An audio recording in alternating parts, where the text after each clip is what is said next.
Okay, welcome to part 5 of our first upper and lower denture setup. So I'm continuing from a few weeks ago. We had a bit of a break for spring. First thing I've done is if my wax ups or setups have come and dislodged from the lower models, that's fine because this is going to be a wax up for try-in. And the first thing I'm going to do now is I've soaked the models off camera here, and I'm going to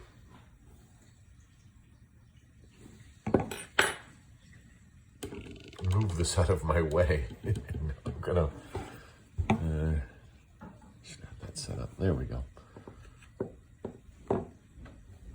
And I'm going to reseal the setups to the models with no debris underneath, because I was painstakingly setting up in centric occlusion the maximum intercuspation of these denture teeth. I'm going to reseal this down all the way around. Verify nothing has moved from the previous week. I've got a bit of a void of wax here, so I'm going to fill it in.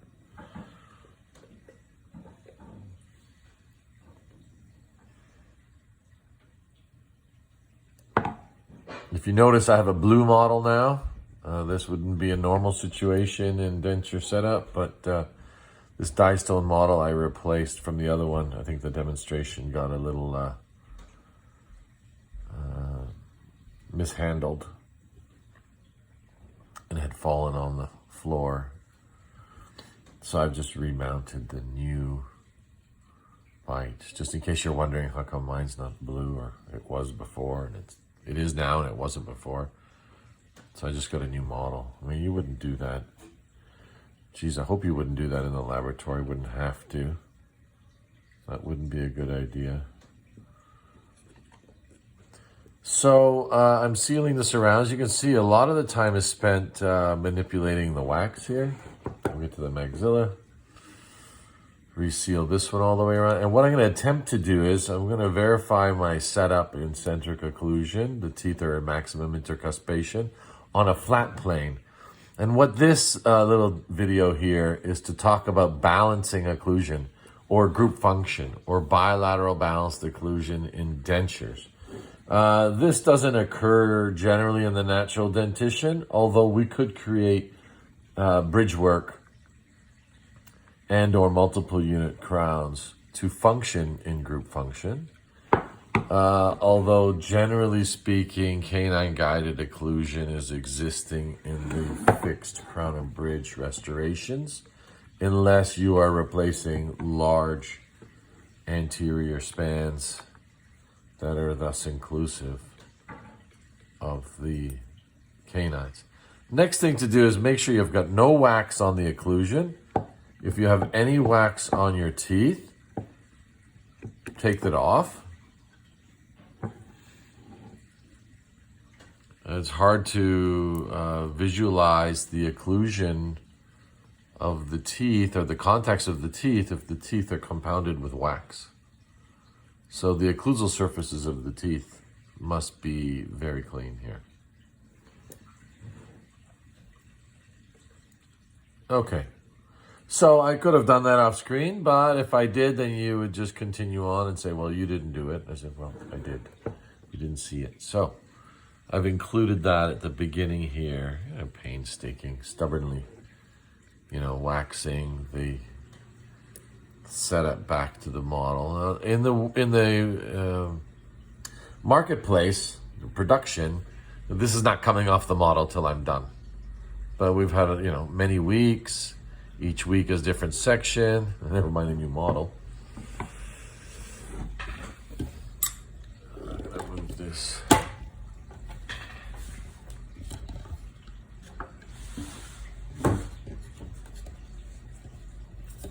forward a bit.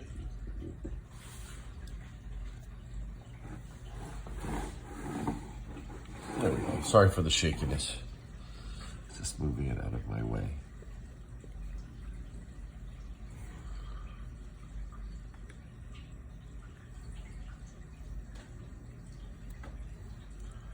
So again, what is a bilateral balanced occlusion denture setup? In excursive movements, means right and left, and protrusive movements, that we have simultaneous contact on the cross arch. Meaning while the working side is still in contact, the balancing side is in contact. In protrusive, we have smooth gliding cusp tip contacts as well as anterior contacts. And I'll demonstrate that right now. So I think I've used a little alcohol torch here. Now, we did not put any compensating curve to compensate for any movements here or for the curve of speed. We've got two flat planes of denture teeth occluding each other. Okay, I think that's enough here. So, I've checked my minimum overjet and overbite, roughly 1.5 to 2 or 1 to 2 overjet overbite. And then what I'm going to do now is I'm going to release the condyle guide locks here. Now this articulator, it's fixed. The condylar guidance angle is fixed here. It's not adjustable. I'm guessing it's at a 20 to 30 degree angle, somewhere in between there. When the patient goes into a protrusive movement, you can see that the anterior teeth are still touching. They should be. 1-3 is touching 4-5. Maybe there's a magnet, so it kind of snaps back. So I'll try to hold it in place with one hand and point with the other. I've got anterior contact. I've got canine to 4, first bicuspid to 5, second bicuspid to mesial 6, and you can see here now it opens. Should we zoom in a little bit? Why not? We've got anterior contact, canine 1-3 to 4-4, 1-4 to 4-5 tip, 1-5 to the mesial buccal cusp of 4-6, and you can see here it opens. And it's opening roughly as we spoke about the standard 20-degree setup, where there is a 0.5 millimeter, 1 millimeter, 1.5 millimeters. So these are a flat plane, and when I'm opening at this condylar guidance, of course, there's going to be an opening in the back here. And we talked a little about Christensen's phenomenon. We have to increase this compensating curve to compensate for the curve of speed. We have to increase the compensating curve. Now, how much compensating curve are we going to increase? I had you do it this way as a learning procedure to identify and visualize the space of the compensating curve, the 0.5, the 1, the 1.5. If the condylar guidance is greater, or the anterior guidances would be different, as well as this compensating curve would be different, either increased or decreased. So what we need to do right now is, and this would be really shocking for some of you, but we're going to take, and this is protrusive movement first, okay? So I'm going to take out my molar. And as you can see, I've lifted up the distal incline. The mesial is the same. The distal has gone up. How much? 0.5 millimeter to, 0.5 millimeter. Let me zoom out again here. 0.5 millimeter for the distal buccal cusp of the 4-6. The measurement is insignificant as much as the contact is necessary. You want to use it as a guide. If we did the upper first with the, Dentsply's 20 degrees setup, EPF kind of denture setup technique on the flat plane, yeah, of course we were going to raise those cusp tips, which would compensate this position. So now you can see my compensating curve from a distance.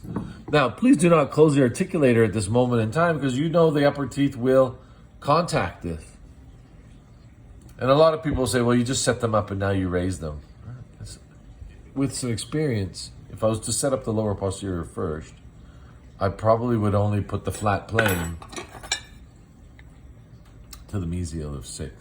I'm not going to go put it on the wall. But as an education tool, I had you put them all on a flat plane because I think that was challenging enough. Never mind just, some and some not. So I'm going to re-wax these teeth into place.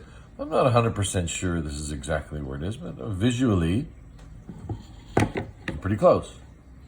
Keep my midline straight, my central fossa line down the height of the ridge.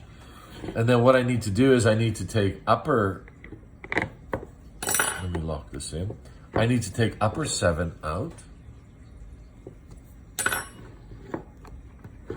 Upper 6 out.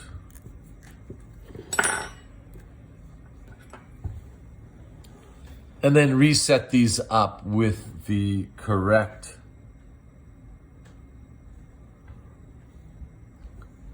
compensating curve on the lower. So I'm checking protrusive bite contact. If we have an open contact and protrusive in the back, the upper denture will fall down or potentially fall down. And then we want to minimize any full denture rotations on any soft tissue as much as we can.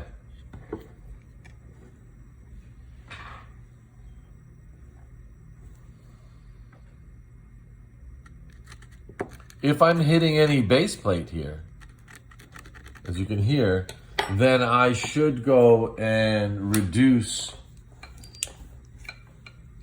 some of the tooth structure if I did not already in the previous setup, in the previous procedures. So I don't want any tooth base touching the denture base, potentially changing its position and setting it up. I had lots of room, but just as a precaution, I'll take some off.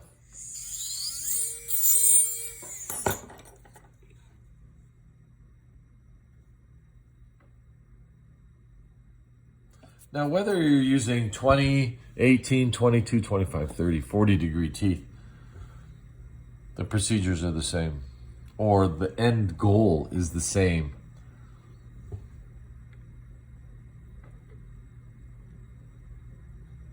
And that goal would be to have no open contacts in protrusive movement.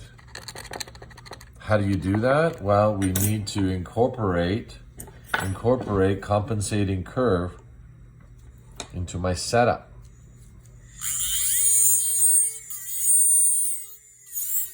In case there's any denture base on number 7, I've reduced that as well. So I'm going to go into let's zoom in. Centric occlusion of these teeth, kind of maximum intercuspation. The lower teeth were kind of frozen in wax already.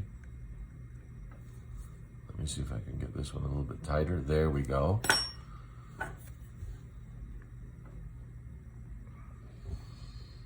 And I'll do one side at a time. Again, protrusive movements, we want an anterior contact and all the buccal cusp tips in the posterior touching the buccal cusp tips of the lowers. Buccal cusp tips of the upper touching the buccal cusp tips of the lower. Smoothly. If you've got one that's high or premature, you have a choice to move it. And maybe I'll fine-tune, trim them if I'm a little off. So let's go and loosen this again.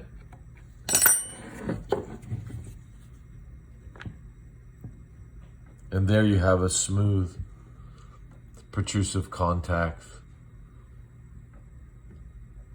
There we go. 3 and 4, 4 on 5, 5 on 6, and the 6 on the 7. Now sometimes it's not all in one smooth movement, it's a little bit of a lateral movement. But you know what? I was lucky to kind of visualize the guessing of the compensating curve.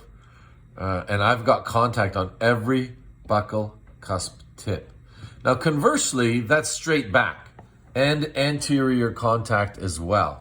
So this is what we were trying to achieve. I would check in the patient's mouth at the try-in and most definitely at the insertion if I have all these contacts. The next thing I want to do is check my balancing contacts. So I'm going to move straight lateral to the left. And what I'm trying to achieve is at least 1 to 2 contacts in the anterior, just touching. And then when I look at the posterior teeth, I'm going to point it out to you. I've got the lingual cusp of 4 touching the buccal cusp of 5, the lingual of 5 touching 6, the lingual of 6 touching 7, and 7 here, lingual is not touching anything. So therefore, when the patient goes sideways, the denture is supported by the lingual cusps. Conversely, you have the working cusps on this side, and they are sliding up between the grooves to the marginal ridge on this side. So this is the working side, and then the balancing contacts are the lingual cusp with the buccal cusp tips. At the same time, an anterior contact, centrals and canine most likely. You can hear that little kind of snap here. I think on number 3 is a little too high, but that's supporting it. And there's the balancing side. I will continue to do the same side, to do the same procedures on this side. So when the patient goes left or right or protrusive, that the denture is being supported bilaterally on both sides. Balancing contacts, working contacts, protrusive contacts. So the denture doesn't, fall down in the back or start to kind of have some trismus and rocking around. And that was going to seriously affect the tissues here. Now, let's do the same quickly on the other side. I'm going to take out 6. Now, I'm going to do it quickly. I got the other side to visualize that I thought that ended up being correct. Not just the buccal cusp tip up, the whole tooth bodily, meaning lingual and buccal cusp tip height up. Lingual and buccal cusp tip compensating curve. The whole tooth is bodily tipped upwards to compensate for the curve of SPE. How much compensating curve? Depending on the condylar guidance and the cusp height and the anterior overlap. I'll reseal these ones. I'm going to do this one a little bit quicker. I just kind of tip them up. And I'm going to fill in underneath here the wax.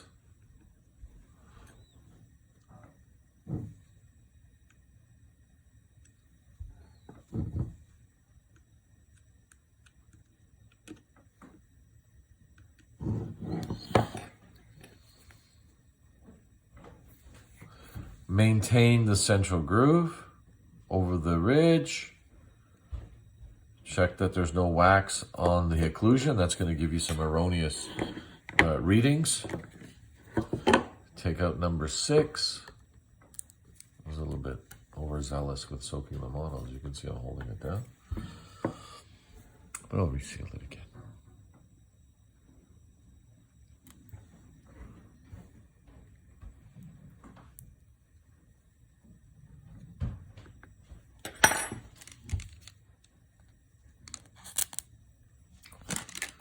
This bothers me, this wax on the articulator.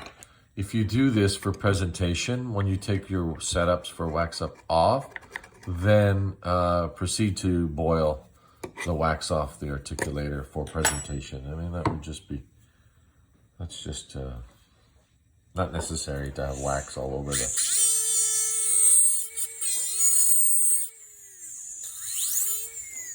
There's number 6. I'm just going to take the wax off so it doesn't gum up my burr. And then number 7, put your suction on. Make sure you have your screen on your suction so you don't lose any teeth down the vacuum holes.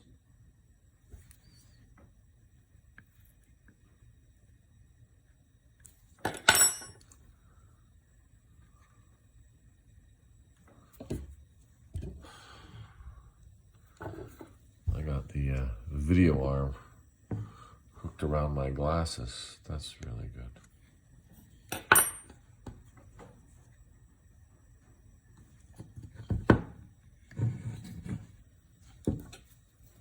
Centric occlusion.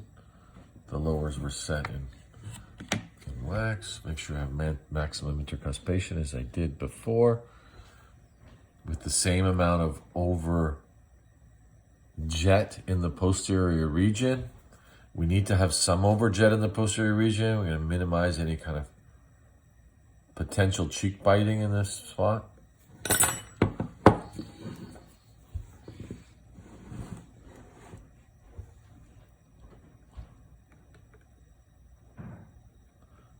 So we've got protrusive contacts, we've got working contacts, we've got balancing contacts. Let's zoom in and see what I've done here quickly.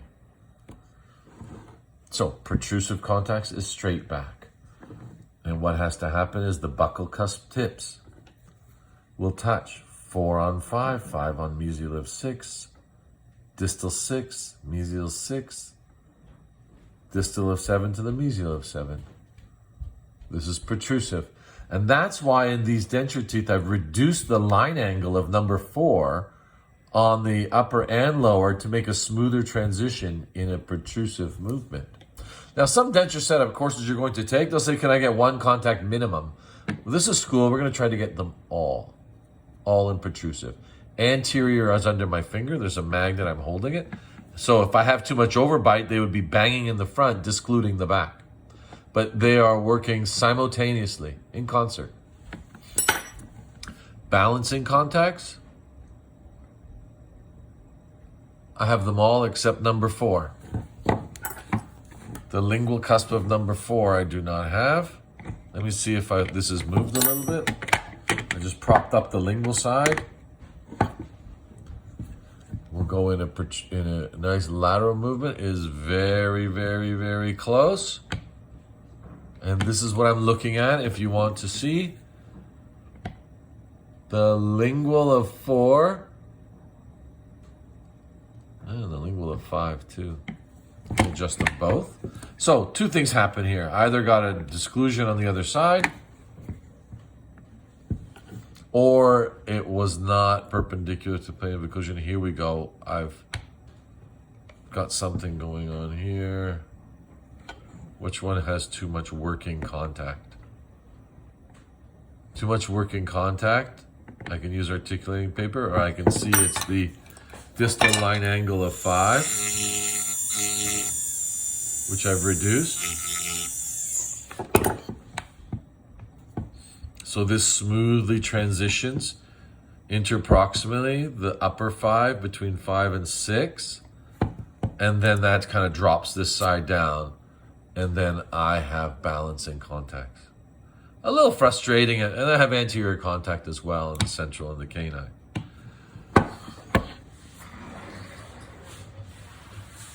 It can get a little frustrating, but if you follow the steps, the teeth are engineered very closely to operate in this type of environment, and we're in this type of setup. So I can use articulating paper. And I'll just open it, and then I'm gonna do the balancing contacts on this side.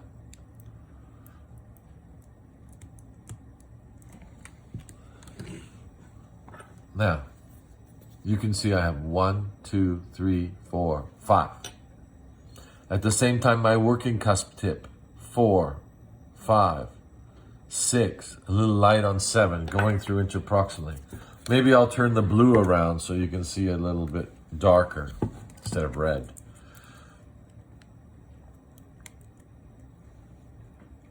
So I'm going through excursive movements here.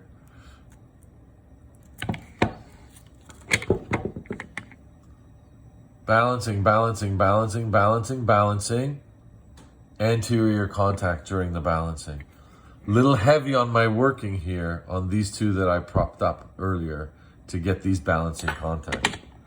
Now, if you could do this commercially in the laboratory, I think you're saving the dentist some adjustments, chair side. Again, protrusive, straight back, cusp tip to cusp tip, protrusive, straight back, cusp tip to cusp tip. That side's a little bit better. Balancing contacts when the mandible moves to the left, to the patient's left. Lingual cusps of the upper touch the buccal cusps of the lower while you have an anterior contact. Patient moves to the right. Lingual cusps, I'm missing number 4, balancing. Oh, so close. And I have 5, 6, 7. Lingual cusps of the upper touching the buccal cusp of the lower with some anterior contact as well. This now, when the patient is in the chewing cycle,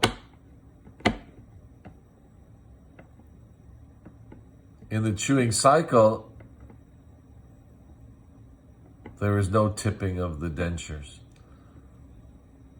Some patients will have like a condyle lockup and only be functioning on one side. And then therefore this here, a better version of this actually, it would be used chair side when the patients are done, when the dentures are done. And I would refrain from a clinical remount. I would only do the remount after processing just to see if anything was grossly moved. But I would usually wait for chair side because unless I've taken some accurate condylar readings and do all these fine-tune adjustments chair side. But there's no reason why I can't get them on the articulator. Now, we're just assuming that the patient is equal to this on both sides. I think we can astutely say they're not.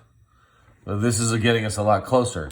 We've mounted in Bonwell's triangle. The plane of occlusion is a Balkwell angle average from the condyles down. And we've put in a compensating curve in relation to these condyles and the angle of the teeth. And my next step is the wax up. So once I've balanced my setup, I go to the wax up. And I think that will be next week. Wax up for trying. Okay, thank you.